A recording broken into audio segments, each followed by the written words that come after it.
తీర్పు పట్ల మీరు ఎలా స్పందిస్తున్నారు? ఏదో వాళ్ళని ఉరి తీయడంలా మాకు న్యాయం జరుగుతుందని ఏమి అనిపిస్తలేదు. అంటే మూలాల నుంచి తీయాలి. అసలు తీవ్రవాదులు కావడానికి కారణం ఏంది?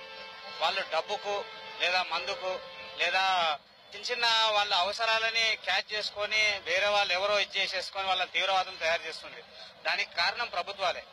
ప్రభుత్వం ఎలాంటి చర్య తీసుకోవాలంటే అసలు తీవ్రవాదులు తయారు కాకుండా చర్య తీసుకోవాలి. That is true. కానీ అది ఇట్స్ డిఫరెంట్ సబ్జెక్ట్. ఇక్కడ ఇప్పుడు ప్రస్తుతం ఏంటంటే వాళ్ళు దోషులుగా గుర్తించారు, సాక్ష్యాధారాలను సేకరించారు, వందలాది మందిని విచారించారు. అంతా అయిన తర్వాత ఇప్పుడు శిక్ష పడింది. శిక్ష మరణ శిక్ష అని చెప్పి పడింది.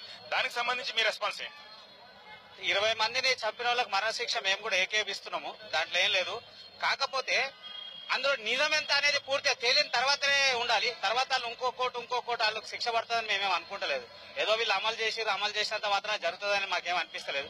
మళ్ళీ హైకోర్టుకు పోతారు, హైకోర్టు నుంచి సుప్రీంకోర్టు నుంచి ఎవరికి శిక్ష పడుతున్నాయి? సగం మంది తప్పించుకునే మార్గాలే ఉన్నాయి.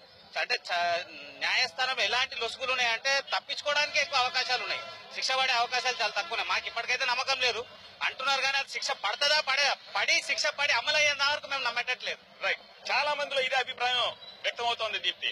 కేవలం తీర్పు కాదు, తీర్పు తర్వాత దాన్ని అమలు చేయాలి. బికాస్ చాలా లెంగ్తీ ప్రాసెస్ ఉంటుంది మన సిస్టమ్ లో. ఆ సిస్టమ్ లో ఎండ్ ఆఫ్ ది డే వాళ్ళకి ఉరి శిక్ష పడిన రోజే నిజమైన న్యాయం ఆ కుటుంబాలకి అలాగే ఈ సమాజానికి జరిగినట్టుగా